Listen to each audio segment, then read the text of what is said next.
तो बच्चों, जो कक्षा 11 की फिजिक्स हमने शुरू की थी उसका चैप्टर नंबर चल रहा था नंबर 3 विमीय विश्लेषण, और उसके हमने आंकिक प्रश्न भी करा दिए थे आपको, थ्योरी तो कंप्लीट कराई दी थी। लेक्चर 5 हो चुके हैं। छठे लेक्चर में हम नए क्वेश्चन लेकर आए हैं जो आंकिक प्रश्न है। देखिए आप लोग, बहुत इंपॉर्टेंट है आप लोगों के लिए और आप लोगों को सही तरीके से समझने भी होंगे।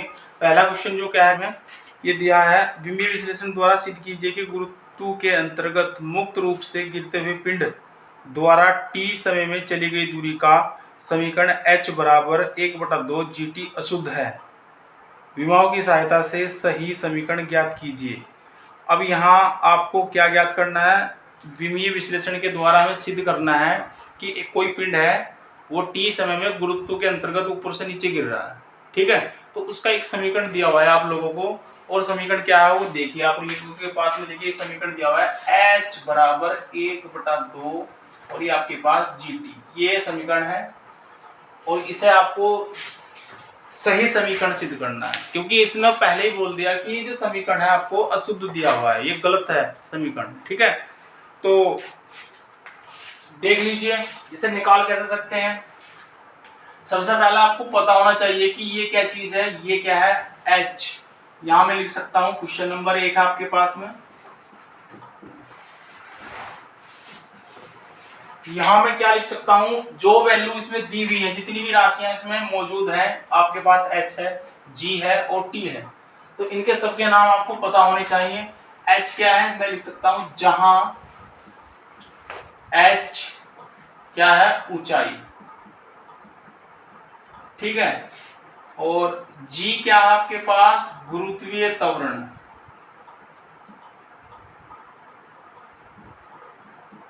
और t के बारे में भी आपको पता होना चाहिए, t क्या हो गया, समय हो गया है, समय।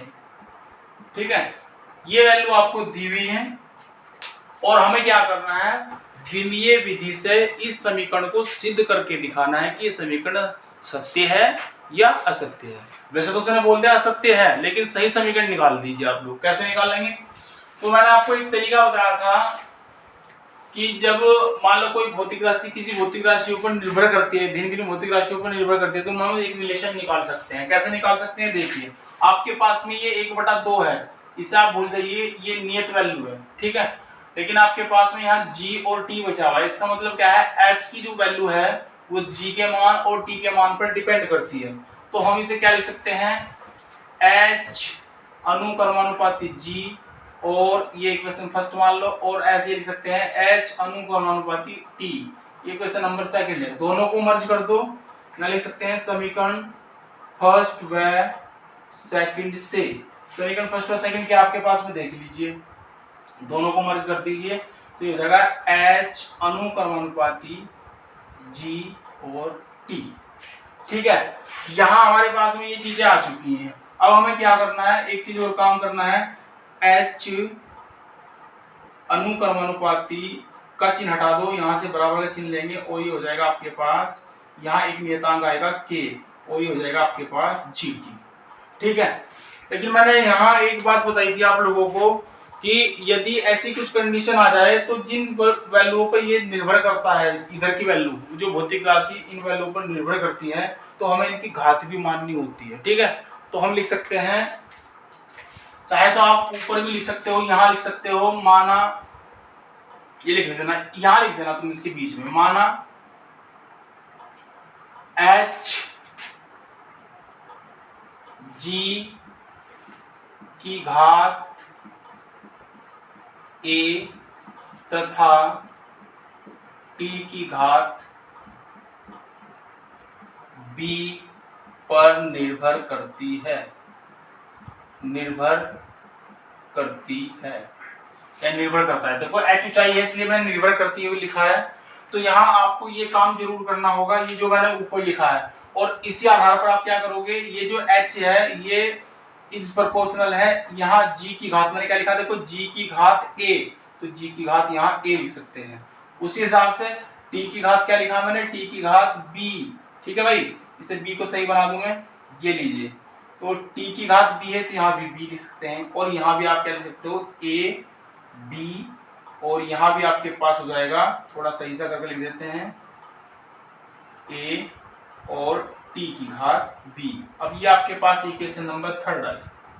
ठीक है, तो बच्चों यहां से आपको पता भी है कि यहाँ क्या करना होता है, यहाँ हमें क्या करना होता है, हमें दोनों साइड की विमाएं लिखनी होती हैं। तो जैसे आपने h ऊंचाई लिखा और इसकी विमा भी आप लिख सकते हो, h ऊंचाई है यानी कि दूरी है, और दूरी की विमा क्या होती है बताइए आप लोग, दूरी की विमा l होती है। क्योंकि मैंने पहले बोल दिया था इस चैप्टर में यदि आपकी विमा याद है तो ये चैप्टर आप आराम से कर सकते हैं, इसके जितने भी सवाल है सारे के सारे निकाल सकते हो। ठीक है, तो यहाँ आपको पता होना चाहिए कि जो h है इसकी ऊंचाई है, ये ऊंचाई हमारे पास दूरी होती है और दूरी की विमा क्या होती है l। अब यहाँ देखिए ये गुरुत्वीय त्वरण है, गुरुत्वीय त्वरण कोई सा भी होता है एक्सीलरेशन, तो उसकी विमा आपको मैंने बता रखी है, ये होती है l t की पावर -2, ये विमा होती है। ठीक है, और समय की विमा भी आपको पता है, समय की विमा क्या होती है कैपिटल T। तो यहाँ हमारे पास बस जितनी भी वैल्यू दी हुई है सबकी विमाएं हमें पता है। तो यहाँ समीकरण 3 में क्या करेंगे, दोनों ओर की विमाएं लिखने पर की विमाएं लिखने पर, तो दोनों ओर की विमाएं लिख देंगे कि हमारे पास में, मैं बार बार बता रहा हूं कि हमारे पास क्या है, एक नियतांक है, जो के नियतांक है इसकी विमा, ये विमा राशि होती है। ठीक है, तो तुम लिख भी सकते हो यहाँ, चाहे तो इसके सामने लिख दो समीकरण के सामने के एक विमाहीन राशि है। ठीक है, एक तो नियतांक हो गया और ऊपर से यानी कांस्टेंट हो गया, और फिर इसकी कोई विमा नहीं होती, यानी कि ये डायमेंशनल, इसकी डायमेंशन जो होती है वो नहीं होती। ठीक है, अब हम क्या करेंगे, दोनों ओर की विमाएं लिखेंगे। तो यहाँ देखिए ये दूरी है, इसकी विमा l होगी, यहाँ के को भूल जाओ, और ये हो गया आपके पास l सॉरी ये g हो गया, g की विमा क्या होती है l t की पावर -2, और इसके ऊपर घात कितनी है a, तो a हम यहाँ लिखेंगे, और फिर उसके बाद ये t है, t की विमा क्या होती है कैपिटल T, और इसकी पावर कितनी है b, तो b यहाँ लिख देंगे। ठीक है, तो ये काम आपने कर दिया होगा। अब यहाँ से हम क्या करेंगे, एक बार फिर से थोड़ा सा दोबारा इन्हें एक ब्रैकेट में इकट्ठा कर लेते हैं। तो यहाँ देखिए यहाँ आपके पास l है, तो l की पावर a लिख सकते हैं। ठीक है, इधर l नहीं है। अब यहाँ आपके पास में क्या है, देखो t की पावर -2, तो a इसमें मल्टीप्लाई करेगा, t की पावर क्या हो जाएगा -2a, लेकिन यहाँ t की पावर क्या है b, जब यहाँ मल्टीप्लाई होगी तो घातें जुड़ेंगी, तो -2a यहाँ से आया और b यहाँ से आया, तो ये हो गया b इसमें प्लस, तो ये बन गया आपके पास। ठीक है, अब क्या करते हैं, मैंने आपको यहाँ एक तरीका और बताया था, जब ये कंडीशन आपके पास आ जाए तो जो वैल्यू इधर है और जो वैल्यू इधर है उनके मैच कर लो। पहले देखो इधर l है, इधर भी l है, लेकिन इधर t नहीं है, इधर t है, तो t भी यहाँ इधर लेना पड़ेगा हमें, चाहे वो हो या ना हो। जो भी वैल्यू इधर से गायब होगी साइड से, उसे हमें उसमें बनाना पड़ेगा। कैसे, देख लीजिए, यहाँ आपके पास में l है, t नहीं है, तो t की पावर हम क्या कर देंगे 0, और l की पावर आपको पता ही है इसकी तो 1 होगी, और बराबर ये आपके पास में हो जाएगा इधर l की पावर a और t की पावर -2a और प्लस b, ये चीज होगी। अब जब ये कंडीशन आपके पास आ जाएगी तो आपको करना क्या है, इनके घातांकों की तुलना करनी है। घातांक मतलब समझते हो ना, जो पावर होती हैं, पावर की तुलना करनी है, कंपेयरिंग करनी है आप लोगों को। देखिए कैसे, मैं यहाँ लिख देता हूं, घातांकों की तुलना करने पर, तो घातांक कैसे, देखो यहाँ इधर क्या है, l की पावर कितनी है, देखिए l की पावर यहाँ a है ना a, और इधर l की पावर देखिए कितनी है 1, तो यहाँ a बराबर 1 आ जाएगा। ठीक है, अब आप बात करते हैं t की पावर की। t की पावर कितनी है, देखो -2a प्लस b, ये t की पावर है इधर, लेकिन इधर t की पावर कितनी है 0, तो बराबर आ जाएगा 0। ठीक है, अब आपको b का मान निकालना है, a की वैल्यू आपको पहले से पता चल चुकी है। ठीक है, तो a की वैल्यू यहाँ रखेंगे, तो -2 और गुणा 1 और प्लस b और बराबर 0, 2 ही कम 2 -2 होगा, और प्लस के b और बराबर 0। अगर मैं यहाँ से b का मान निकालूं, ये उधर जाएगा तो प्लस का हो जाएगा, तो b की वैल्यू आ गई आपके पास 2। तो बच्चों आपको क्या करना था, देखिए बच्चों, ये जो सवाल था आपके पास में, मैंने इधर से जो इसका हिस्सा है वो साफ कर दिया है, और जो समीकरण नंबर 3 है हमारे पास में, इक्वेशन नंबर 3 वो मैंने रखी हुई है क्योंकि हमें इसकी जरूरत पड़ेगी। तो इस सवाल में हमने क्या किया था, हमने ए और बी के मान निकाल लिए हैं। अभी आपसे देख भी लिया होगा आपने, ए और बी के मान निकाल दिए। ए का मान 1 आया और बी का मान 2 आया। तो ये जो ए व बी के जो मान है हमें कहाँ रखने हैं, समीकरण 3 में रखने हैं। 3 में रखने पर इससे आगे देखिए आपके पास समीकरण 3 है और यहाँ रख दीजिए h बराबर, ये k है और g की पावर a थी, तो a की वैल्यू हमने कितनी निकाली है 1, तो g की पावर 1 हो जाएगी।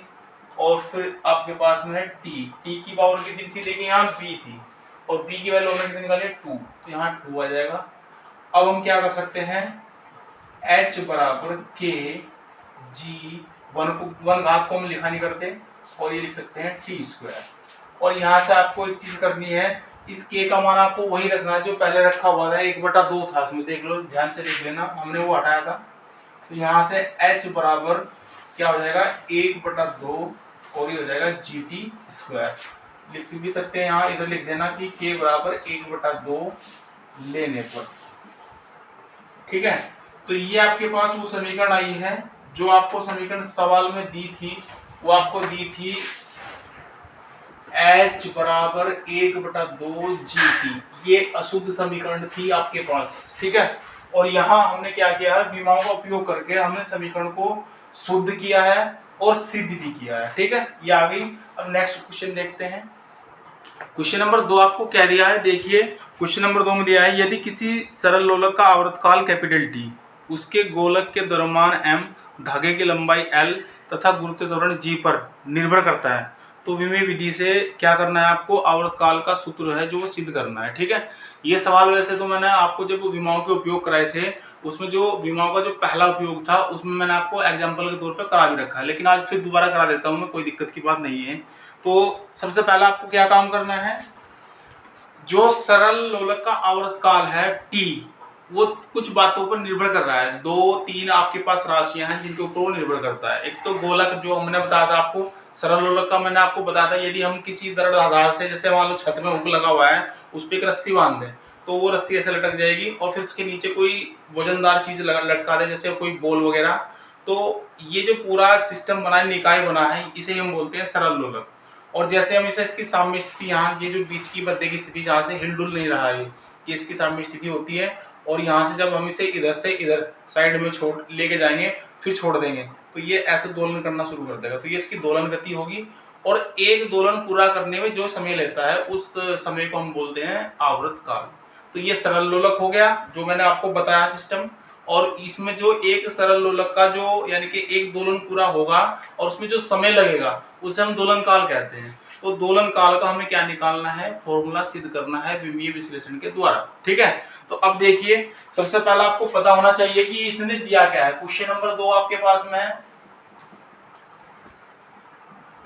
इसमें आपको कहा है कि जो सरल लोलक का आवर्तकाल है, मैं लिख देता हूं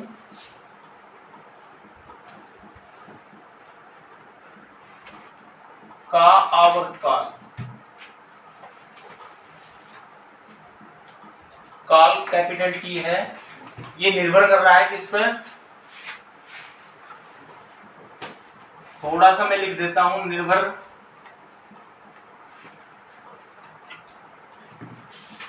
करता है किस पर है, गोलक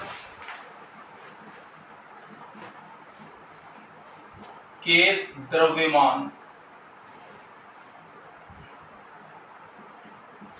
गोलक का जो द्रव्यमान m पर, धागे की लंबाई L तथा ये आपके पास है गुरुत्वीय त्वरण G पर, इन पर ये निर्भर कर रहा है, इसने सवाल में बोल रखा है। तो हमें क्या करना है, जो हमारे पास में सरल लोलक का आवर्तकाल है ये, इसका हमें सूत्र सिद्ध करना है। ठीक है, तो वहां मैंने उस वीडियो में आपको एक चीज बताई थी कि एक स्टेप बताया था, थोड़ा ध्यान करना है कि जो जैसे हमारे पास आवर्तकाल है, ये जिन जिन भौतिक राशियों पर निर्भर कर रहा है, इनके हमें कुछ घातें माननी है, ठीक है। और फिर हमें जो इसने बोल रखा है वही दोबारा रिपीट करना है। तो हम यहाँ लिख सकते हैं माना, आप लिख सकते हो माना, दोबारा लिखना है सरल लोलक का आवर्तकाल, कैपिटल टी, है ना। ये क्या है, गोलक के द्रव्यमान m की घात a,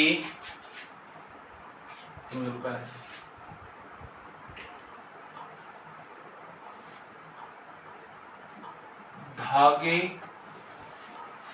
की लंबाई, लंबाई कितनी है हमारे पास l, l की घात क्या b, और यहां लिखेंगे तथा गुरुत्वीय त्वरण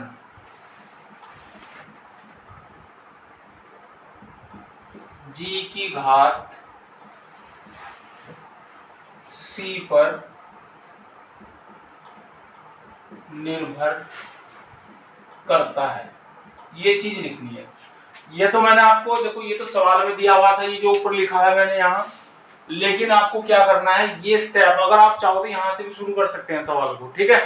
क्या करना है कि माना सरल लोलक का आवर्तकाल कैपिटल टी, गोलक के द्रव्यमान m की घात a, धागे की लंबाई l की घात b तथा गुरुत्वीय त्वरण g की घात c पर निर्भर करता है। तो ये हमने लिखा है थ्योरेटिकल चीजें, लेकिन हमें क्या करना है इसमें, इसे हम मैथमेटिकली रूप में लिखेंगे। कैसे, देखिए जो सरल लोलक का आवर्तकाल है वो t है, ये अनुक्रमानुपाती हो गया। देखना आप पहले क्या दिया, द्रव्यमान की घात a यानी m की घात a, और फिर उसके बाद धागे की लंबाई l की घात b और गुरुत्वीय त्वरण g की घात c, यानी कि इन पर ये डिपेंड कर रहा है, निर्भर करता है, ठीक है।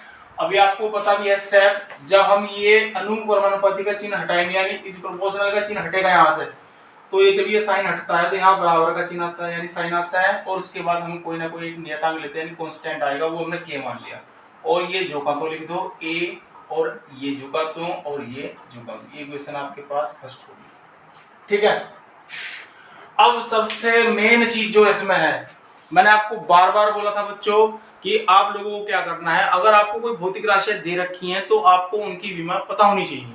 अगर आपको उनकी विमाएं पता है तो सवाल में कुछ भी नहीं रखा, ठीक है। तो देखिए ध्यान से, ये आपके पास दिया हुआ है, एक तो आवर्तकाल यानी समय दे रखा है, इसकी विमा आपको पता होनी चाहिए, द्रव्यमान की विमा पता होनी चाहिए, धागे की लंबाई l बोल रखी है उसने, लंबाई सीधी सीधी बात है, उसने खुलेआम कह दिया कि धागे की लंबाई है तो लंबाई की विमा l होती है, और गुरुत्वीय त्वरण की विमा आपको पता होनी चाहिए, ठीक है। तो यहाँ के बाद क्या स्टेप होता है कि जो हमने ये इक्वेशन फर्स्ट मानी, जितनी भी इसमें राशियां दी हुई हैं उनकी आप विमा लिख दो दोनों साइड की, लेकिन k को छोड़ना है। k एक विमाहीन राशि है, तो आप इसके बारे में लिख सकते हैं जहां k एक नियतांक है यानी कि कांस्टेंट है, जो एक विमाहीन, विमाहीन का मतलब होता है जिसकी कोई विमा नहीं होती, विमाहीन राशि है, ठीक है। अब हमें क्या करना है, देखिए दोनों ओर की विमाएं लिखने पर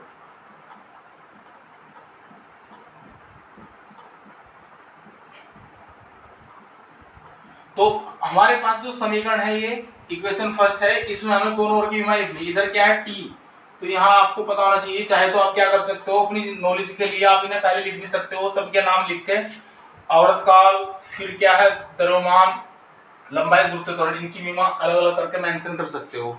अगर आपको याद है तो यहाँ लिख सकते हो, ठीक है। तो मैं डायरेक्टली करता हूँ t, ये k को भूल जाओ, यहाँ k विमाहीन राशि है, m द्रव्यमान है, तो द्रव्यमान की विमा होती है कैपिटल M, और इसके ऊपर देखो कितनी पावर है ए है, तो मैं ए बाहर लिख दूंगा, ठीक है, यहाँ लिख देता हूँ। अब एल है आपके पास, एल की जो विमा होगी लंबाई की यानी कि कैपिटल एल होगी और इसकी पावर कितनी है बी। अब यहाँ गुरुत्व त्वरण की बात करता हूँ, त्वरण की विमा जो होती है एल टी की पावर माइनस के 2 होती है, ठीक है, और बाहर कितनी है इसकी घात सी। अब नेक्स्ट स्टेप में हम क्या करेंगे, कुछ नहीं करना है, बस ये जो है आपके पास में ये अंदर लेके जाना है, या ऐसा कर लो कि मैं एक लाइन को और खत्म कर रहा हूं, आप थोड़ा ध्यान दीजिए। देखिए यहाँ ध्यान दीजिए, ये सारे के सारे मैं एक ही ब्रैकेट में लिखता हूँ, ठीक है। देखो यहाँ m की पावर a है तो m की पावर a है, क्योंकि m इन दोनों ब्रैकेटों में किसी में भी नहीं है तो m की पावर a लिख दिया। अब देखिए यहाँ l की पावर कितनी होगी b, लेकिन l इसमें भी है तो इसकी पावर यहाँ c होगी। जब ये मल्टीप्लाई करेंगे तो घात जुड़ जाएंगी, तो यहाँ लिख सकते हैं हम l की पावर b प्लस c। ये समझ में आएगा होगा। देखिए थोड़ा ध्यान दीजिए, अगर हमारे पास में l की पावर b है और यहाँ l की पावर c है, इनकी मल्टीप्लाई होगी दोनों ब्रैकेटों की, तो जब मल्टीप्लाई करते हैं तो घातें क्या होती हैं, जुड़ जाती हैं। तो यहाँ से तो b आओगी निकल कर और यहाँ से क्या होगी c, तो इसलिए हमने क्या कर दिया b प्लस c, ठीक है, l की पावर। अब t की बात करते हैं, तो अब हमारे पास t ना तो इस ब्रैकेट में है ना इस ब्रैकेट में, अकेले इस ब्रैकेट में है और यहाँ से c से मल्टीप्लाई करेगा तो क्या हो जाएगा माइनस का 2c, ये ठीक है। ये एक स्टेप खत्म हो गया यहाँ से, नहीं तो एक लाइन और बढ़ती। तो कैलकुलेशन जितनी जल्दी आप कर सकते हो, जितनी ज्यादा छोटी कर सकते हो, उतना ही फायदा है आपको, ठीक है। अब देखिए यहाँ जो जो वैल्यू इधर दिखा रखी है, इधर हमारे पास उनमें से एक ही वैल्यू है। यहाँ t दिख रहा है आपको, यहाँ t है लेकिन m नहीं है, l नहीं है, तो हमें ये लाने पड़ेंगे, ठीक है। कैसे देखिए, अभी मैं क्या करता हूँ, m इधर नहीं है तो हमें m की पावर 0 करनी है। जिसकी पावर 0 होती है उसका मान a होता है, ठीक है, इसका होना ना होना बराबर हो गया।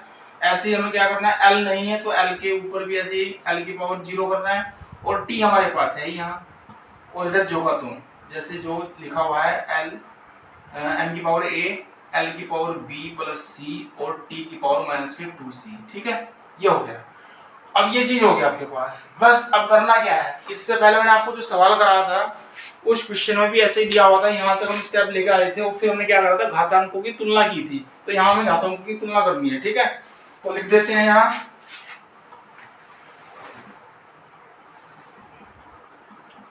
घातांकों की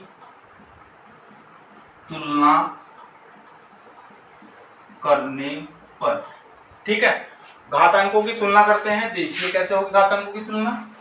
अब यहां से क्या करेंगे, देखो यहाँ m की पावर कितनी है a और इधर m की पावर कितनी है 0, तो a बराबर हो जाएगा 0 के, ठीक है, तो यहाँ लिख सकते हैं a बराबर 0।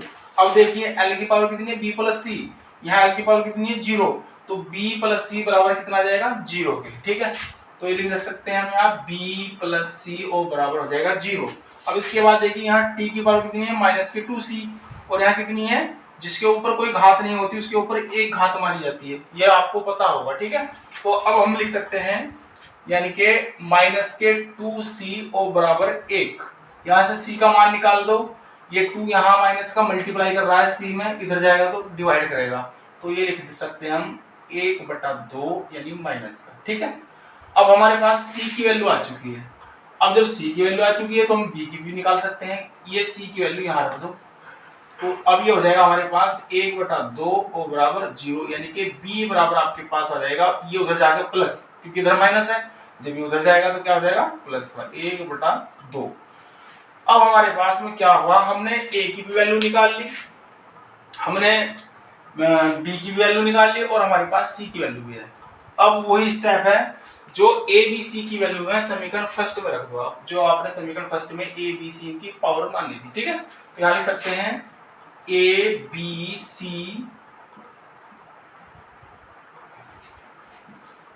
के मान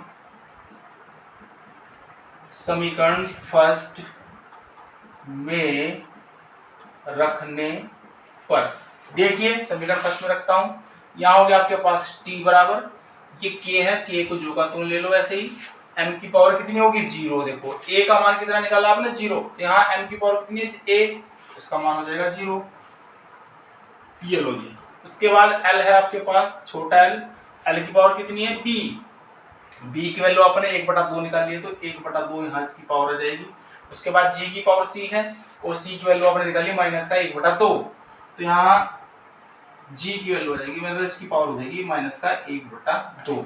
अब थोड़ा से और सोल्व कीजिए, ये हो गया k, ये जिसकी पावर 0 होती है उसका मान 1 होता है, ठीक है, तो यहाँ से इसे हटा देंगे, यहाँ से ये खत्म हो गया।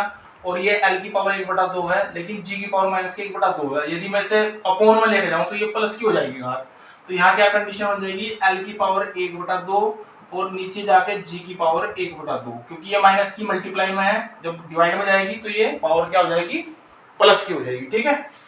अब हम क्या कर सकते हैं, t बराबर, देखिए k है हमारे पास में और हम l/g और इसकी पूरे की पावर 1/2 कर सकते हैं, ठीक है। अब थोड़ा सा और हमारे पास स्पेस की थोड़ी कमी है और हम नेक्स्ट लाइन में इसका काम तमाम कर सकते हैं। देखिए t बराबर, यहाँ देखिए आपके पास में k है और ये जो 1/2 होता है, आपको पता है सभी बच्चों को कि ये 1/2 को हम रूट लिख सकते हैं, ठीक है, तो मैं इसे रूट में कन्वर्ट कर रहा हूँ, तो देखिए ये हो गया आपके पास l/g और इसका रूट बन गया, ठीक। अब यहाँ से क्या था, मैंने जब विमाओं के दो यानी कि उसकी सीमाएं बताई थी, तो विमाओं की सीमाओं में हमने एक बात बताई थी कि जो इसमें नियतांक आता है इसका मान हम नहीं निकाल सकते विमाओं के द्वारा, ये इसका दोष है, ठीक है। तो यहाँ इसका मान आपको क्या करना है, ये आपको याद रखना पड़ेगा, यहाँ लिख सकते हैं प्रयोगों द्वारा k बराबर 2 पाई लेने पर, क्योंकि ये फॉर्मूला तो याद है आपके भी याद होगा, लेकिन हम क्या कर सकते हैं k बराबर 2 पाई लेने पर कर सकते हैं, तो यहाँ लिख दीजिए t बराबर k की वैल्यू रख देंगे 2 पाई और ये अंडर रूट में आ जाएगा l/g।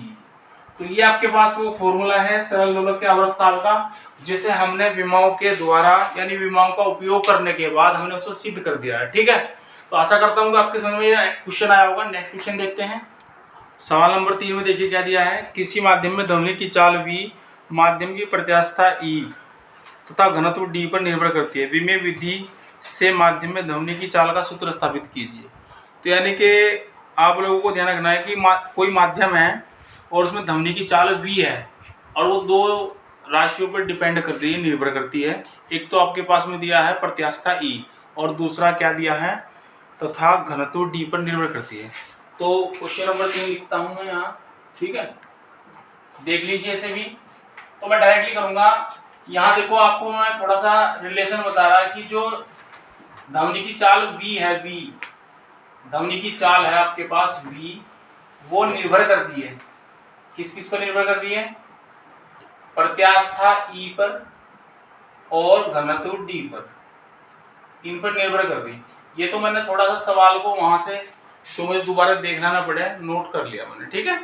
अब हम बात क्या करते हैं, देखिए यहाँ से शुरुआत करते हैं। पहले तो एक काम करना आपको, तो ध्वनि की चाल है, चाल यानी कि चाल v की विमा, मैं दोबारा ऐसे थोड़ा सही सा करके लिखता हूँ विमा। इस चाल की विमा आपको पता नहीं चाहिए क्या होती है, l t की पावर माइनस के 1 होती है, ठीक है। अब यहाँ बात करते हैं प्रत्यास्था, प्रत्यास्थता, वैसे तो ये प्रत्यास्था गुणांक है, लेकिन इन्होंने क्या बोल रखा है, प्रत्यास्थता क्या रखा है, ठीक है। तो प्रत्यास्थता e की विमा, ठीक है, इसकी विमा क्या होगी, मैंने आपको बताया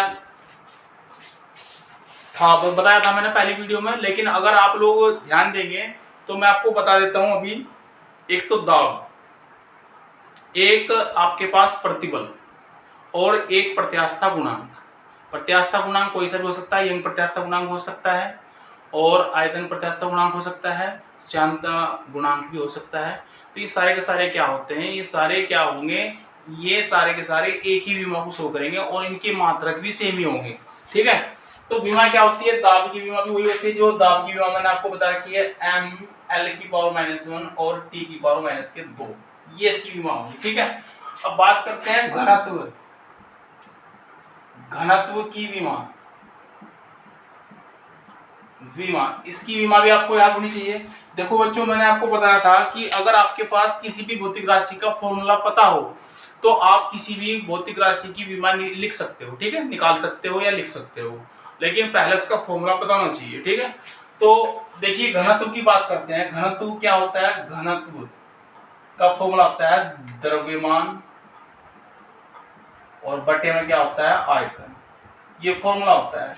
तो हमें पता है द्रव्यमान की विमा क्या होगी m और घन आयतन की विमा क्या होगी 3, क्योंकि लंबाई गुणा चौड़ाई गुणा ऊंचाई ऐसे करके 3 दूरी को मल्टीप्लाई होगी। जब इसे ऊपर लेके जाएंगे तो क्या हो जाएगी m l की पावर माइनस के 3 हो जाएगी। ठीक है, तो इसे हम यूज कर सकते हैं, यानी कि यहाँ क्या होगा m l की पावर माइनस के 3, ये इसकी विमा हो चुकी है। ठीक, अब हम क्या करते हैं, माना जो हमने वहां से शुरुआत किया था सवाल, माना धमनी की चाल v, यही तो है, धमनी की चाल v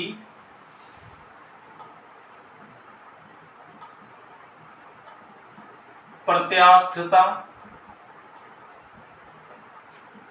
e की घात a तथा घनत्व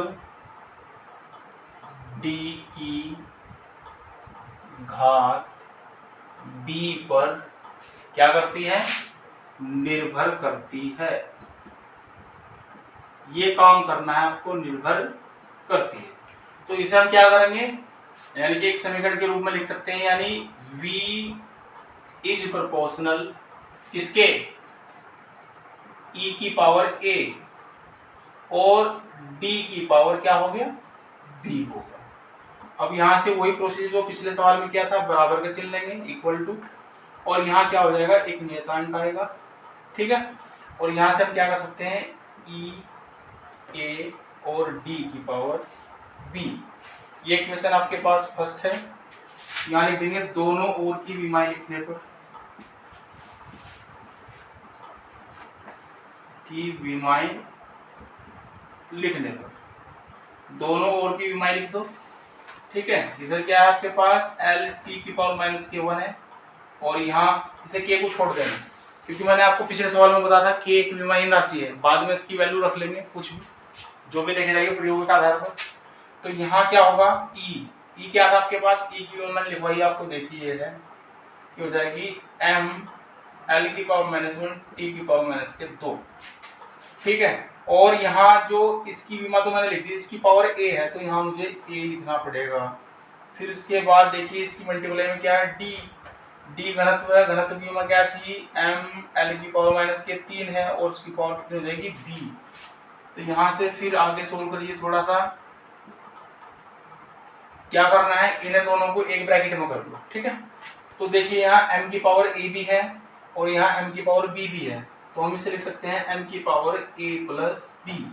अब l की बात करते हैं, l की पावर माइनस के 1 है, a मल्टीप्लाई करेगा तो माइनस की a हो जाएगी। यहाँ l की पावर माइनस के 3 है और ये b मल्टीप्लाई करेगा माइनस की 3b हो जाएगी।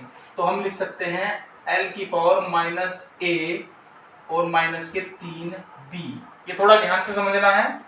ठीक है, कुछ नहीं है, बस यहाँ से जो पावर दिख रही है यहाँ ये मल्टीप्लाई इन पावरों में करेगी, तो मैंने यहाँ इसकी मल्टीप्लाई इसमें करी तो माइनस का a आ गया, और इसकी मल्टीप्लाई यहाँ करी तो माइनस का 3b आ गया। और मैंने तुमको बताया था कि घाते क्या होती है, जब मल्टीप्लाई होती है घाते जुड़ती है, जुड़ गई। अब उसके बाद और भी कुछ बचा है इसमें, ml एक बच रहा है बस खाली t, इसमें तो नहीं है, इसमें है।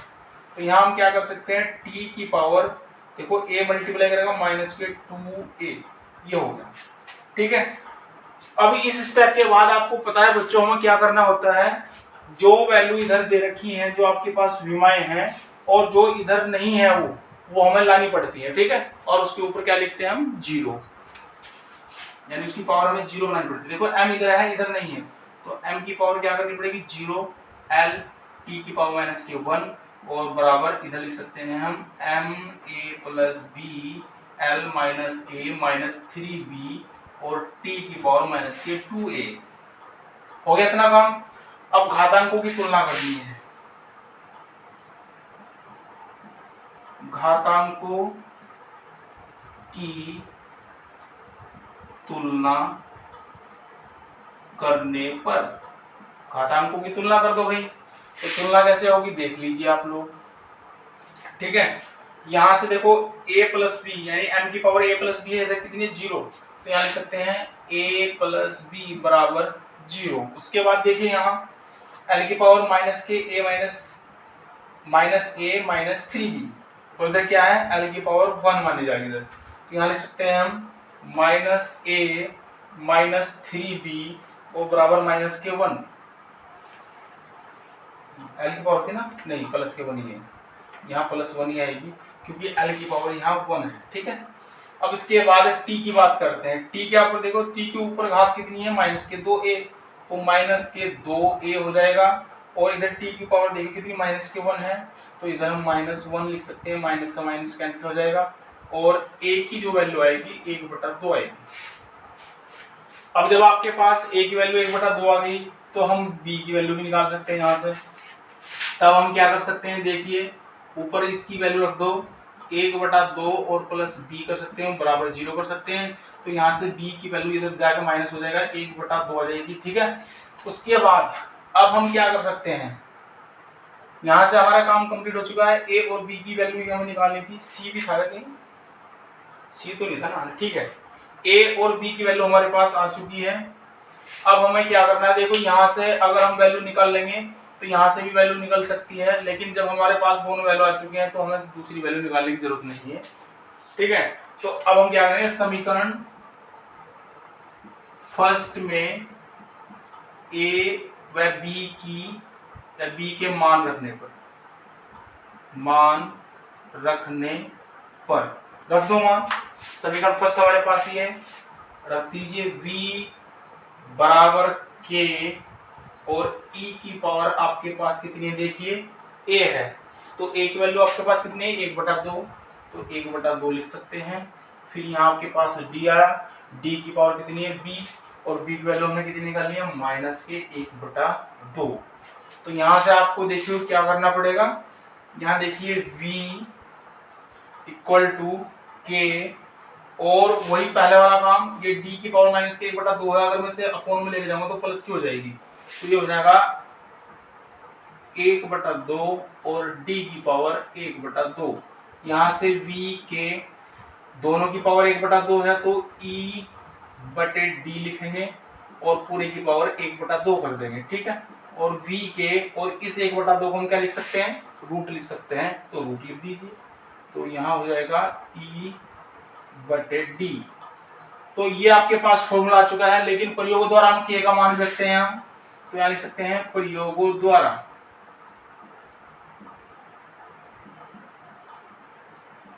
k बराबर 1 लेने पर ले लीजिए, तो v बराबर आपके पास आएगा √e/d।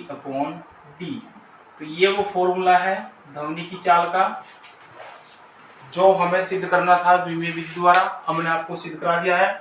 आशा करता हूँ कि आपके समझ में सारे के सारे सवाल आ रहे होंगे, क्योंकि सारे के सारे एक जैसे ही सवाल हैं। ठीक है, तो नेक्स्ट क्वेश्चन देखते हैं। तो बच्चों नेक्स्ट सवाल है आपके पास में, देखिए नेक्स्ट क्वेश्चन में क्या दिया हुआ है, सरल आवर्त गति से दोलन करने वाले पिंड की ऊर्जा E, उसके द्रव्यमान m, आवृत्ति n तथा दोलन आयाम a पर निर्भर करती है। तो देखिए क्वेश्चन नंबर 6 है आपके पास।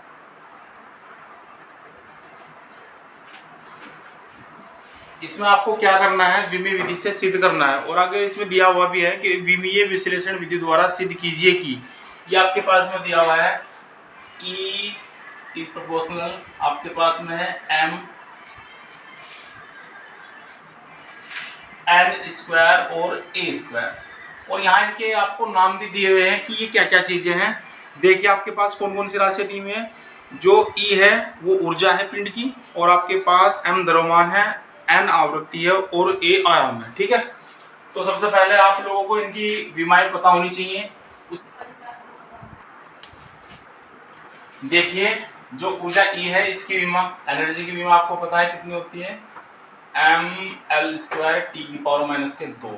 ठीक है, इसके बाद बात करते हैं द्रव्यमान की, तो यहाँ लिखेंगे द्रव्यमान m की विमा, ये भी आपको पता है कैपिटल M है, और इसके बाद आपके पास आवृत्ति है यानी फ्रीक्वेंसी, आवृत्ति n की विमा, इसकी विमा आपके पास में होती है t⁻⁻1।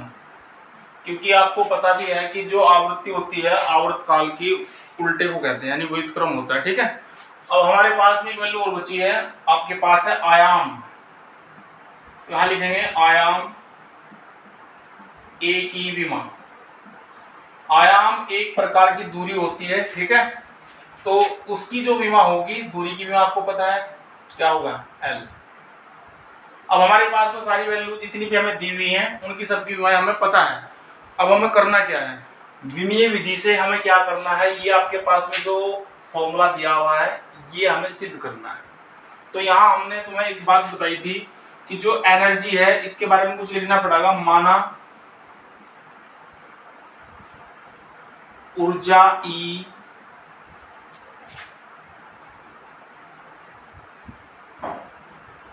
द्रव्यमान m। द्रव्यमान हम क्या लिख सकते हैं, द्रव्यमान m की घात a। उसके बाद क्या आपके पास आवृत्ति, आवृत्ति की घात b तथा आयाम, आवृत्ति की घात, ये आपको यहाँ n करना पड़ेगा, आवृत्ति n की। मैं थोड़ा सा सही से करके लिख देता हूँ, आवृत्ति n की घात b, ऐसे आयाम a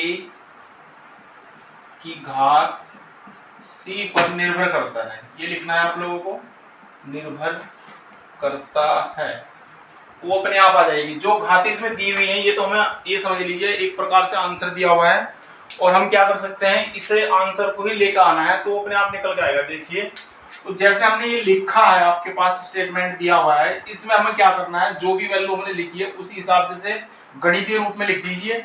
तो ये निर्भर करने का मतलब है अनुक्रमानुपाती, यानी इज प्रोपोर्शनल है। और यहाँ m की घात आपके पास a है, आवृत्ति n की घात b है, और आपके पास में तीसरा नंबर क्या है, आयाम, यानी a की घात c है।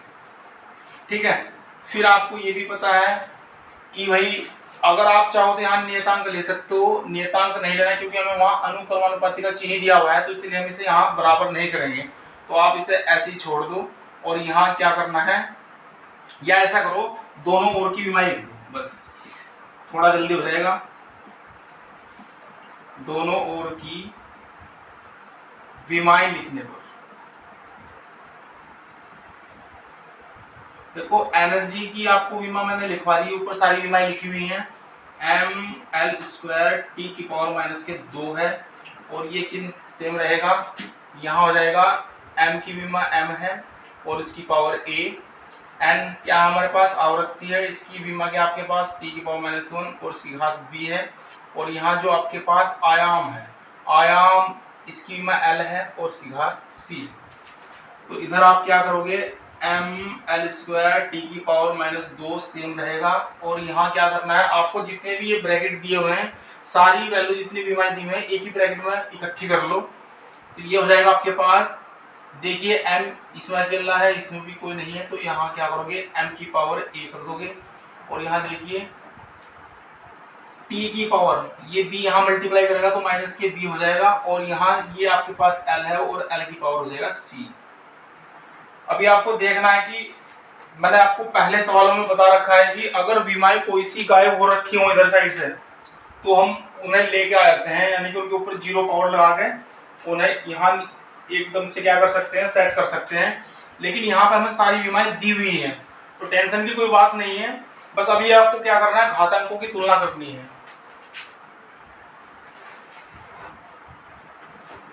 घातांकों की तुलना करने पर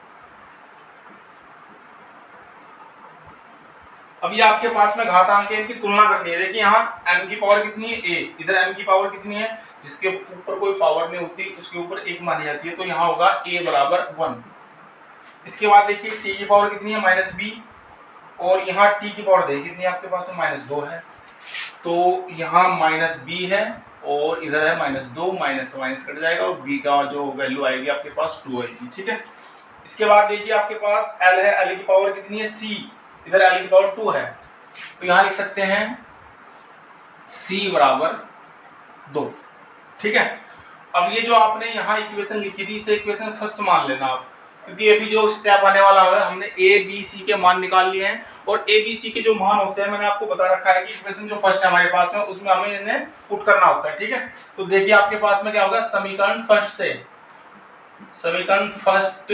से कर दो, या ऐसे लिख दो समीकरण फर्स्ट में A B C के मान रखने पर। ठीक है, तो ये हमारे पास इक्वेशन है E, और यहाँ देखो m की पावर a है, तो m का a का मान आपने कितना निकालना है, a की वैल्यू आपके पास 1 है, तो m की पावर हम 1 लिखेंगे, चाहे लिखो या ना लिखो कोई दिक्कत की बात नहीं है। अब n की पावर b है, b की वैल्यू आपके पास 2 आई है, तो यहाँ आ जाएगा आपके पास ये n छोटा लिखो, और यहाँ n की पावर b यानी कि 2। ठीक है, और ये a की पावर यहाँ पे c है, c की वैल्यू हमारे पास 2 आई है, तो a की पावर हम क्या लिख देंगे 2। तो देखिए बच्चों हम क्या निकालना चाह रहे थे, हमें आंसर भी दिया हुआ है कि हमें ये सिद्ध करना था। तो विमीय विधि से हमने क्या किया कि सारी जितनी भी हमें राशियां दी हुई हैं उनकी सबकी विमाएं हमने लिखी हैं, और विमाएं लिखने के बाद हमने जो भी स्टेप बाय स्टेप जो भी हमें आपको हमने तो तरीका बताया था विमाओं के उपयोग का वो इसमें अप्लाई किया है, और अप्लाई करने के बाद ABC के मान निकालने के बाद वो समीकरण फर्स्ट में रखने हैं, और जैसे हमने रखा तो हमारे पास में वही समीकरण प्राप्त होगी जो हमें दी हुई थी। तो ये आपके पास में जो क्वेश्चन नंबर 6 था ये कंप्लीट हो चुका है, और ये आपने सिद्ध भी कर दिया, तो यहाँ लिख सकते हो आप इति सिद्धम। ठीक है, तो प्रूफ भी लिख सकते हो।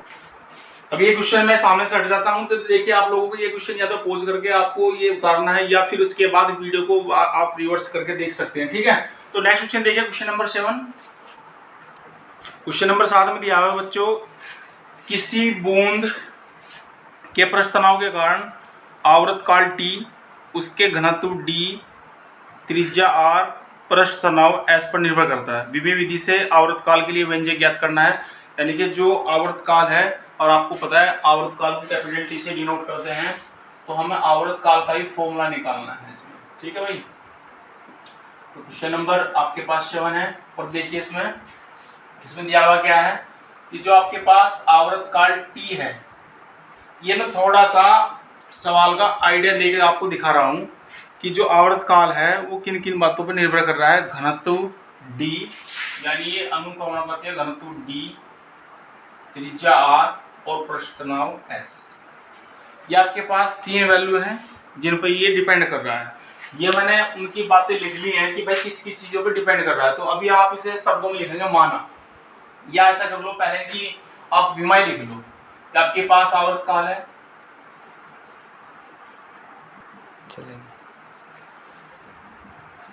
आवर्तकाल T की विमा, देखिए विमा क्या है इसकी आपको पता ही है, समय है कैपिटल T, और ये आपके पास घनत्व हो गया, घनत्व D की विमा, पहला आप विमा लिख लो।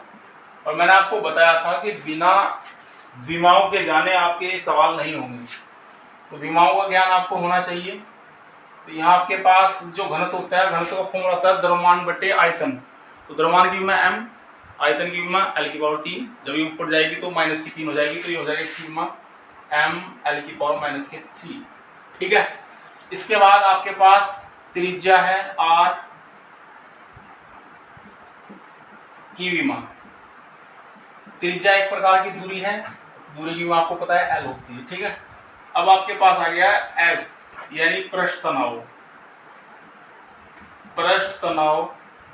S की विमा। इसकी विमा बच्चों आपके पास होती है m t की पावर माइनस के 2। ये आपके पास में विमा है, जितनी वैल्यू दी है हमने सबकी विमाएं लिख ली हैं। अब हमें क्या करना है, जो मैंने आपको स्टेप बताया था कि आवर्तकाल का फॉर्मूला निकालना है, और आवर्तकाल इन राशियों पर निर्भर करता है, डिपेंड करता है, तो वही लिखना है कि माना आपको क्या करना है कि आवर्तकाल, ये क्या आपके पास में घनत्व की घात A, त्रिज्या की घात B तथा पृष्ठ तनाव की घात C पर निर्भर करता है। ये चीज आपको लिखनी है, तो यहाँ लिख सकते हैं माना आवर्तकाल T घनत्व d की घात a, त्रिज्या r की घात b तथा पृष्ठ तनाव s की घात c पर निर्भर करता है। ये आपको लिखना ही होता है, ठीक है। इसके बाद आपको जैसे आप इसे लिख लेते हो तो आपको क्या करना है, जो आपने स्टेटमेंट दिया है इसे आप मैथमेटिकली रूप में लिखेंगे, यानी कि इक्वेशन के रूप में भी लिख सकते हैं। कैसे लिखोगे देखिए, तो यानी कि t इज प्रोपोर्शनल, आपके पास पहला क्या था, घनत्व d की घात कितनी है, a है, तो d की पावर a लिख सकते हो आप लोग। उसके बाद त्रिज्या की घात b है, तो यहाँ लिख सकते हैं r की घात b, और उसके बाद आपके पास पृष्ठ तनाव है s की घात c हो सकती है, ठीक है। तो यहाँ से आपको क्या करना है, नियतांक तो मैंने आपको बता ही रखा है कि विमीय विधि से किसी भी नियतांक की वैल्यू हम नहीं निकाल सकते, यानी कांस्टेंट की जो वैल्यू है हम नहीं निकाल सकते हैं। तो ये इस चीज में फेल हो चुका था, क्या, विमीय विश्लेषण जो आपके पास में इन्होंने अपने 3 नियम दिए हैं, तो यहाँ ये नियम नहीं लागू होते, ठीक है, कांस्टेंट के लिए। तो आप इसे छोड़ दो यहीं के यहीं, तो आप इसे क्या कर सकते हो, इसे इक्वेशन फर्स्ट लिख सकते हो आप लोग। तो यहाँ से आपको क्या करना है, दोनों ओर की विमाएं लिखने पर,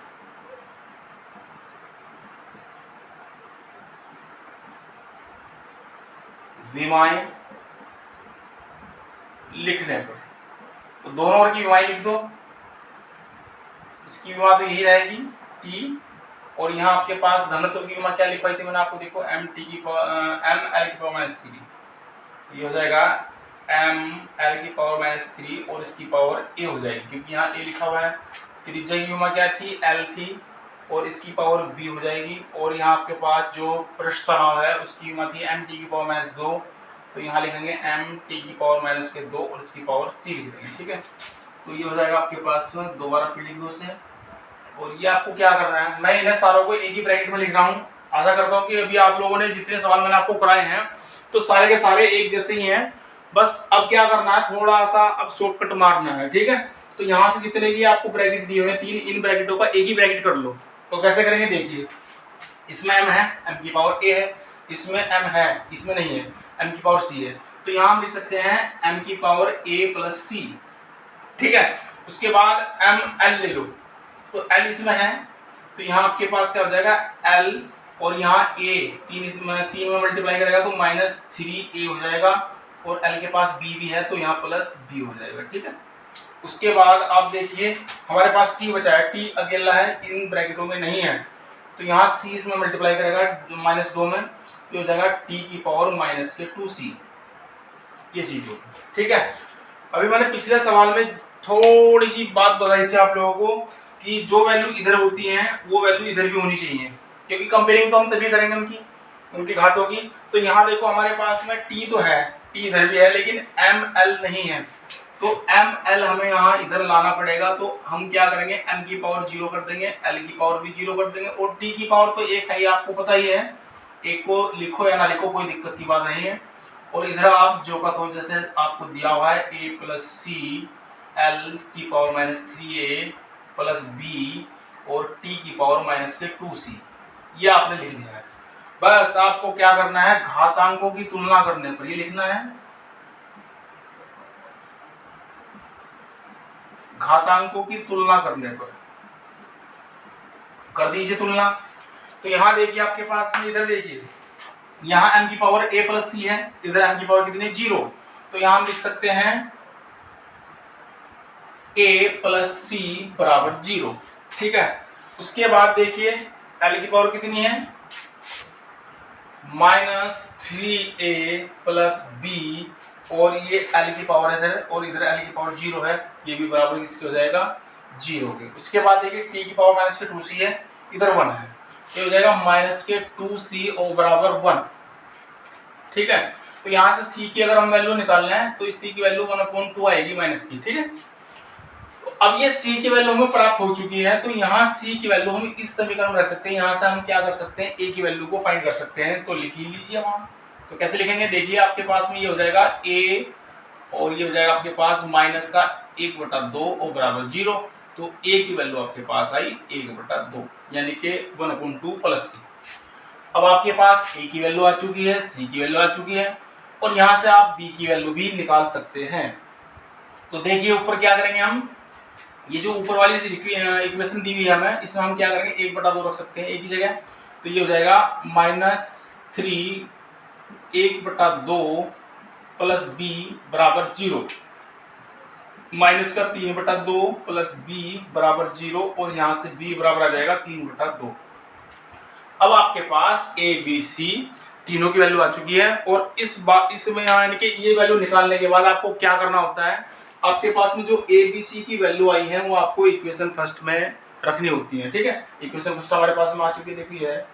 तो यहाँ जो a b c की वैल्यू आपने निकाल ली वो यहाँ रख लो। ठीक है, तो रखिए क्या होगा, यहाँ लिख सकते हैं समीकरण फर्स्ट से। समीकरण फर्स्ट देखिए आपके पास भी है नहीं, तो जाएगा t इज प्रोपोर्शनल और ये d की पावर a है, a की वैल्यू देखिए आपके पास कितनी है,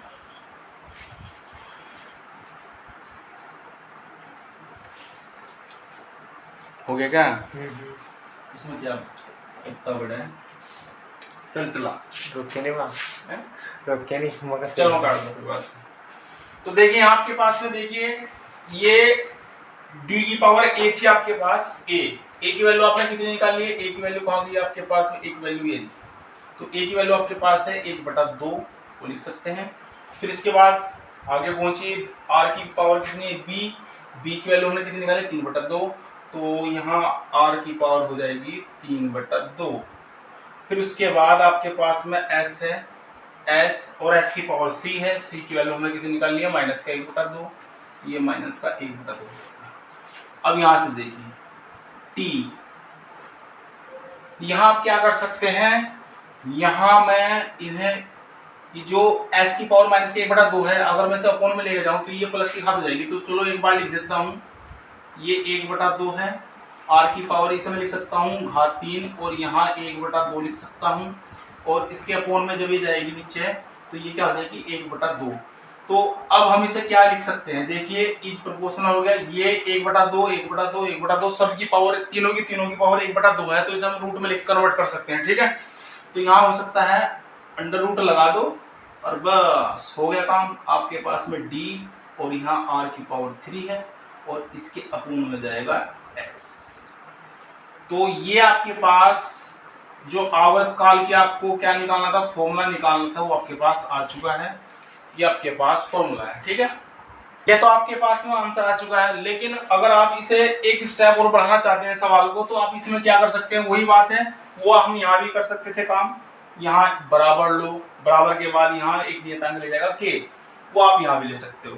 अगर आपको उत्तर की पुष्टि करनी है तो ये लीजिए, यहाँ बराबर आ जाएगा, यहाँ एक नियतांक ले जाएगा और उसके बाद अंडर रूट में dr³ और बटे s, ये आपके पास में फॉर्मूला आ जाएगा आउट का। ठीक है, आशा करता हूँ कि आपके समझ में क्वेश्चन आया होगा और ऐसे ही आपको जितने भी क्वेश्चन इस टाइप से दिए हुए हैं सारे क्वेश्चन आप कर सकते हैं। तो नेक्स्ट क्वेश्चन देखिए। तो बच्चों अभी तक हमने आपको जो क्वेश्चन कराए हैं वो थोड़े थ्योरेटिकल टाइप से थे, लेकिन अब आपको जो क्वेश्चन कराएंगे हम तो न्यूमेरिकल टाइप है, जिनमें आंकिक वैल्यू कुछ दी हुई है। तो सवाल देखिए आपके पास में, इसमें आंकिक प्रश्न में पहला सवाल है, वायु में ध्वनि की चाल 332 मीटर प्रति सेकंड है, यदि लंबाई का मात्रक किलोमीटर तथा समय का मात्रक घंटा हो तब चाल का मान क्या होगा। तो पहले मैं क्वेश्चन लिख देता हूँ, फिर उसके बाद आपको टाइप भी ये सिलेक्ट करना है कि कौन सा टाइप का क्वेश्चन है। ठीक है, तो क्वेश्चन नंबर 1 है, इसने कहा है कि वायु में ध्वनि की चाल, यानी वायु में ध्वनि की चाल वो है आपके पास 332 मीटर प्रति सेकंड। तो बच्चों ये आपको दिया हुआ है, फिर इसने कहा है कि जो दूरी है इसमें उसे किलोमीटर में और समय को मिनट में आपको व्यक्त करना है। तो यहाँ आप समझ सकते हैं कि जो दूरी है यहाँ आपको क्या में दी हुई है, किस चीज में दी हुई है, देखिए मात्रक क्या है इसका, मीटर। लेकिन चेंज कहाँ में करना है, किस चीज में करना है आपको, किलोमीटर में। समय को मिनट में चेंज करना है, समय सेकंड में दिया हुआ है।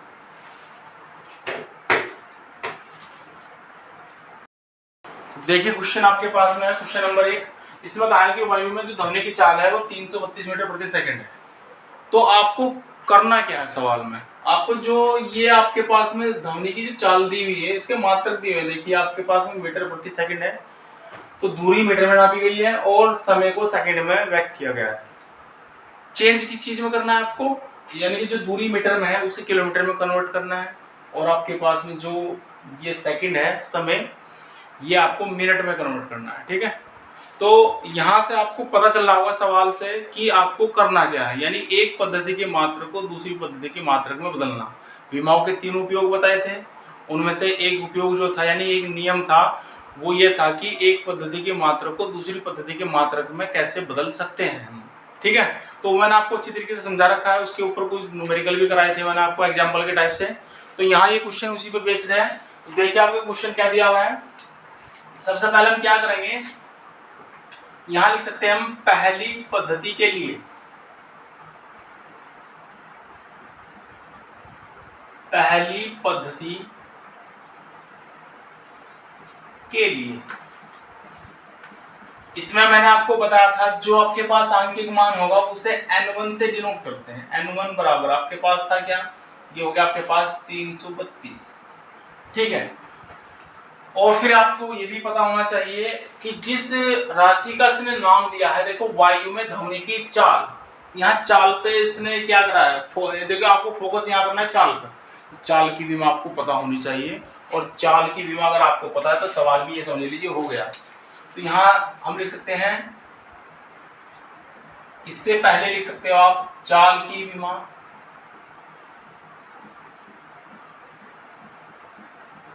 चाल की जो विमा है आपको सभी को पता है L(t⁻⁻1).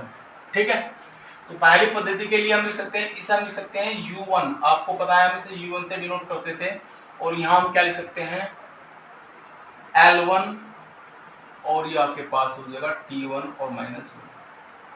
यानी करना क्या है, जैसे हम पहली पद्धति लिखते हैं, पहली पद्धति में 1 लगा, यहाँ U1 लगा, तो यहाँ भी 1 लगा। ठीक है, दूसरी पद्धति के लिए लिख सकते हैं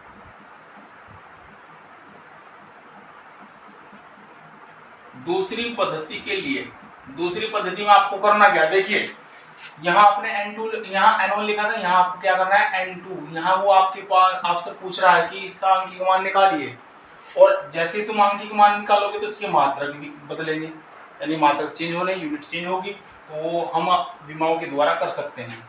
पहले आप वैल्यू लिखिए, N2 हमें ज्ञात करना है। और अगर हम बात करें U2 की, तो आपके पास जो U2 होगा वो आपके पास होगा L2T2⁻⁻1। ठीक है, तो यहाँ मैंने आपको एक नियम लिखवाया था, मैं लिख सकता हूँ विमीय रीति से लिख सकते हो, विमीय नियम से लिख सकते हो, वो आपकी मर्जी है।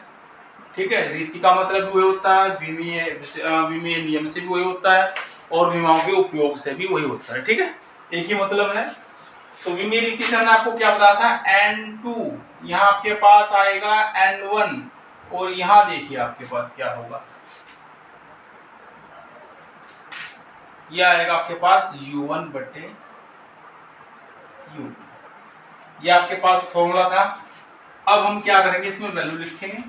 तो N1 का मान कितना, 332 मल्टीप्लाई में U1 का मान देखिए कितना आपके पास, L1 T1⁻⁻1, और इसके अपोन में आ जाएगा L2 और T2⁻⁻2, सॉरी -1। ठीक है, तो अब हम क्या करेंगे, थोड़ा सा और इसे आगे बढ़ाते हैं। यहाँ हम क्या करेंगे, इन्हें L1/L2 इन्हें एक ब्रैकेट में कर लेते हैं, और T1 वाला को एक ब्रैकेट में कर लेते हैं। ये हो जाएगा T1/T2, और इसकी पावर -1। दोनों की पावर -1 है तो बाहर ले सकते हैं। तो अब यहाँ आपके पास में बहुत बड़ा काम करना होता है। बहुत बड़े का मतलब कुछ भी नहीं काम, मैं वैसे बोल रहा हूँ कि आपको बड़ा बता दिया। देखिए कुछ भी नहीं करना, ये आपके पास L1 और ये L2, आपको पता है L किसकी भी माप की, लंबाई की भी माप होती है। तो आपको पता है लंबाई किस चीज में नापी गई है, यहाँ मीटर में। और मैं चलो यहाँ थोड़ा सा और लिख देता हूँ कि जो मीटर है आपको याद रहेगा, मीटर को जो हम कन्वर्ट करेंगे किलोमीटर में कन्वर्ट करेंगे, ध्यान रखना है, ये याद रखो। और यहाँ जो आपको सेकंड दिया हुआ है समय का मात्रक, इसे आपको कन्वर्ट करना है मिनट में, ठीक है। तो ये हमारे पास टारगेट है, वही चीज हम लेके चलेंगे। तो यहाँ देखिए आपके पास में जो सवाल यहाँ पहुंच चुका है, इसमें आपके पास L1 है। L1 पहली पद्धति के लिए है, और पहली पद्धति के लिए L1 यानी दूरी की विमा है, और दूरी का जो मात्रक दिया हुआ कितना दिया हुआ है, मीटर। तो यहाँ हम क्या करेंगे, 332 गुना ये जो L1 दिया हुआ है इसकी जगह लिखेंगे मीटर, लिख सकते हो आप लोग।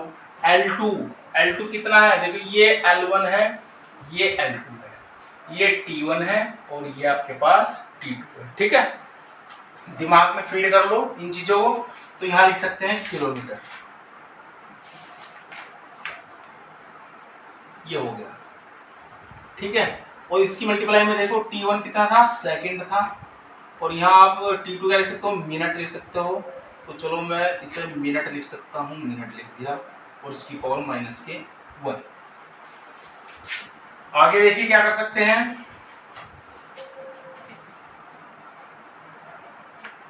देखिए 332 गुना। अब बच्चों यहाँ आपको ध्यान रखना है, आपको क्या करना होता है, देखिए आपको क्या करना है, ये जो आपके पास यहाँ मात्रक आए हैं, आपको हमेशा ध्यान रखना है किसी भी सवाल में, चाहे ऊपर बड़ा मात्रक आए नीचे छोटा मात्रक है, या नीचे छोटा मात्रक है ऊपर बड़ा मात्रक है, या बड़ा मात्रक नीचे हो, कहीं भी हो सकता है, आपको चेंज करना है बड़ा ही मात्रक, ठीक है। तो जैसे हमारे पास में यहाँ मीटर है, मीटर को तो मीटर ही रहने दो, इसे छेड़ने की जरूरत नहीं है। इसके बाद नीचे देखिए आपके पास किलोमीटर है, किलोमीटर को हम मीटर में कन्वर्ट करेंगे तो 1 किलोमीटर में 1000 मीटर होते हैं। तो यहाँ आप इसे मीटर लिख सकते हो, ठीक है।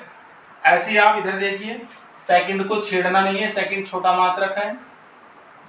नीचे देखिए मिनट है, मिनट को कन्वर्ट कर लीजिए, 1 मिनट में कितने सेकंड होते हैं, 60 सेकंड होते हैं, ठीक है, -1।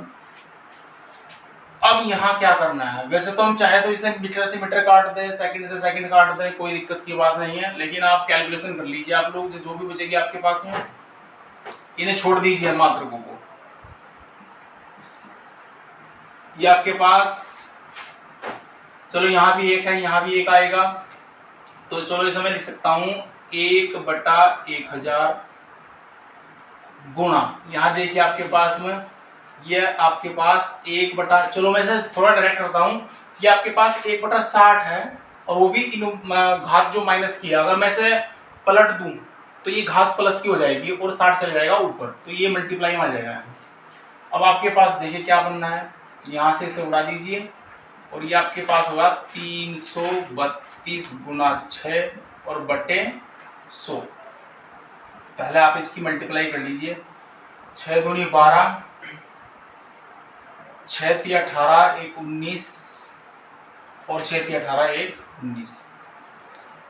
तो यहाँ देखिए इसके बाद आपके पास बटे में 100 है, इसके नाम के पॉइंट लगा दो, आपके पास आ जाएगा 19.92, ये आपके पास आ जाएगा किलोमीटर प्रति मिनट।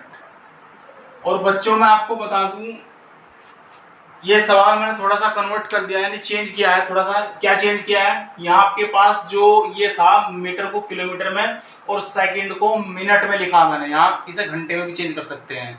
वैसे सवाल का मेथड तो सही है बिल्कुल, मैंने मिनट में चेंज किया तो इसलिए मिनट में उत्तर लेकर आया मैं। अगर आप इसे किलोमीटर प्रति घंटा में चेंज करना चाह रहे हैं तो आपको क्या करना होगा, जो आपके पास सेकंड था, सेकंड को कन्वर्ट करना होगा किसमें, यानी किसमें चेंज करना होगा आपको, घंटा में। तो यहाँ आपको मिनट की जगह क्या करना पड़ेगा, जैसे हमने यहाँ लिखा ना मिनट, तो यहाँ घंटा आएगा। और फिर आपको क्या करना होगा, 1 घंटे में कितनी सेकंड होती हैं, 3600 सेकंड, तो आपको फिर यहाँ 3600 लेना पड़ेगा। उस हिसाब से आपका आंसर थोड़ा चेंज होकर आएगा। बस फर्क क्या होगा, यहाँ किलोमीटर प्रति मिनट की जगह किलोमीटर प्रति घंटा आ जाएगा। तो आशा करता हूँ कि आपके समझ में सवाल आया होगा। तो आप उस जो आपको ये किलोमीटर प्रति घंटा है, इसमें भी आपको कन्वर्ट करके ये सवाल देखना है, जिससे कि आपके स्किल थोड़ा सा क्या हो, क्लियर हो जाए, आपके मजबूत हो जाए, और आप लोग इन सवालों को अच्छी तरीके से समझ सकते हैं। ठीक है, नेक्स्ट क्वेश्चन देखिए बच्चों, क्वेश्चन नंबर 2 देखिए आप लोग। क्वेश्चन नंबर 2 में देखिए क्या दिया हुआ आपको, न्यूटन को डाइन में परिवर्तित कीजिए जबकि न्यूटन एमकेएस पद्धति में बल का मात्रक है और डाइन सीजीएस पद्धति में। तो बच्चों आपको पता होना चाहिए यहाँ के पास MKS पद्धति है, ये मात्रकों की पद्धति होती है। इसमें MKS पद्धति में जो बल का मात्रक है वो न्यूटन है, ये ध्यान रखना है, क्या है, न्यूटन। और एक आपके पास है CGS पद्धति। इसमें CGS पद्धति में जो बल का मात्रक है आपके पास वो क्या है, डाइन है। तो सीधी सीधी बात है कि आपको न्यूटन को डाइन में कन्वर्ट करना। तो फिर वही आपके पास मेथड आ गया विमाओं का कि एक पद्धति के मात्रक को दूसरी पद्धति के मात्रक में बदलना। लेकिन आपको यहाँ ध्यान एक चीज का रखना पड़ेगा कि आपको किस भौतिक राशि का इसने नाम लिया है। देखिए उसने खुलेआम नाम लिया है कि ये बल है, और बल अगर उसने नाम लिया तो बल की विमा आपको पता होनी चाहिए, ठीक है। तो सबसे पहले हम क्या करते हैं, बल की विमा लिखते हैं। बल की विमा, यहां से आपका सवाल शुरू होगा। तो बल की विमा आपको पता है क्या होती है, mL(T⁻²). ये बल की विमा होती है। आप लोगों को मैंने सबसे शुरुआत के जो लेक्चर था उस लेक्चर में आपको कराया था ये, ठीक है। जितनी भी विमाएं थी लिखवाई थी, और ये भी बताया था कि विमाएं कैसे आप ज्ञात कर सकते हैं। तो ये हो गया हमारे पास में। अब उसके बाद आपको क्या करना है, न्यूटन को डाइन में कन्वर्ट करना है। तो सबसे पहला आप काम क्या करोगे, देखिए यहां मैंने आपको बताया था पहली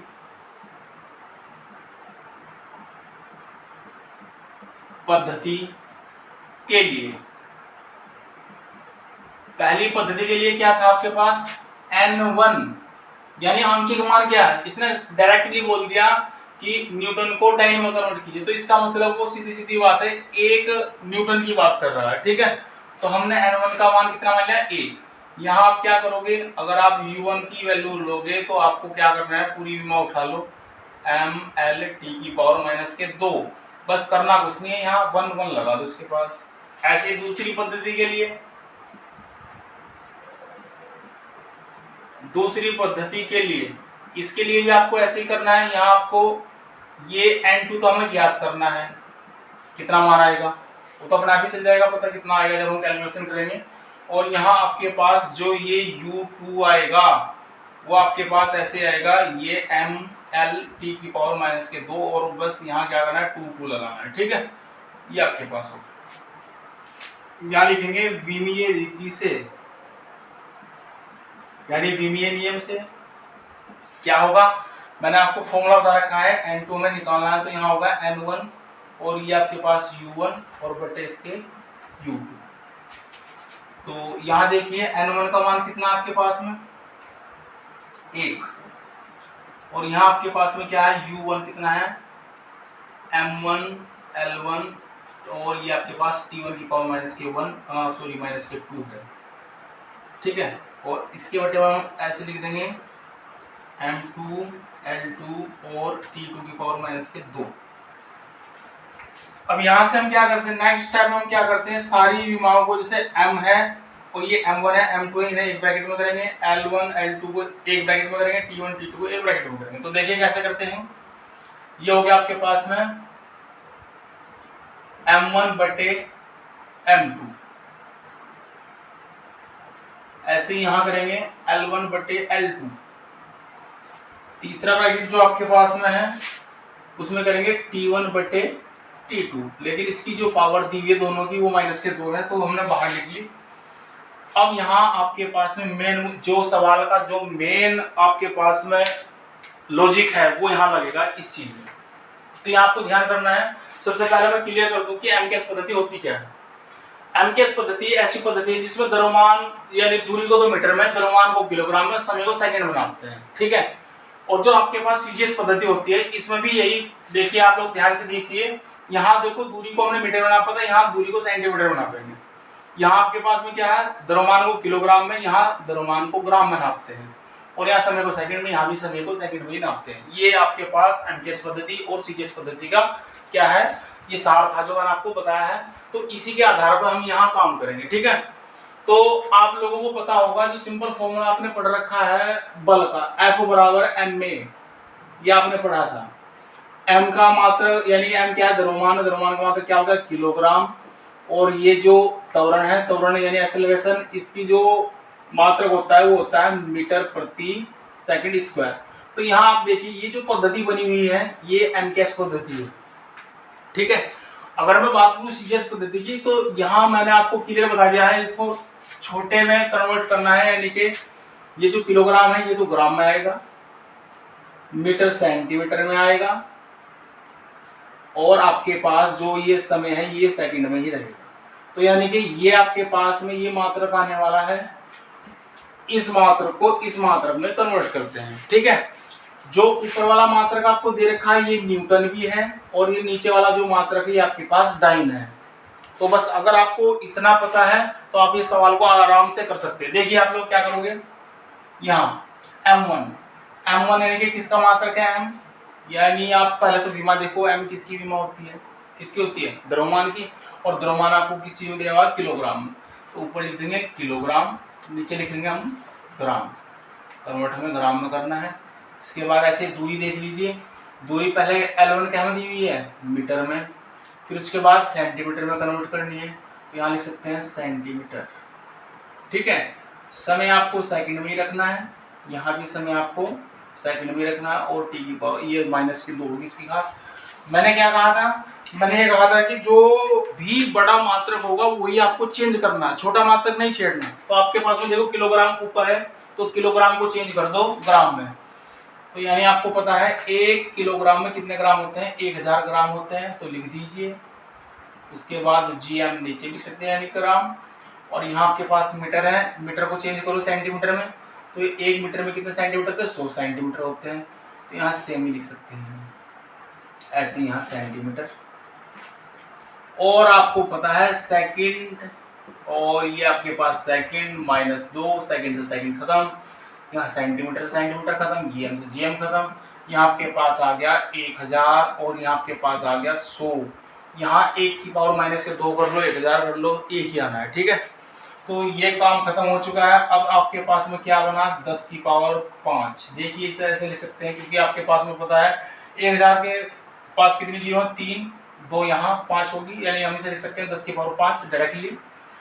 हमें चेंज क्या है, हमें किस चीज में करना था, ये सीजीएस पद्धति में कन्वर्ट करना था, और सीजीएस पद्धति में जो मात्रक बनता है वो क्या बनता है, डाइन।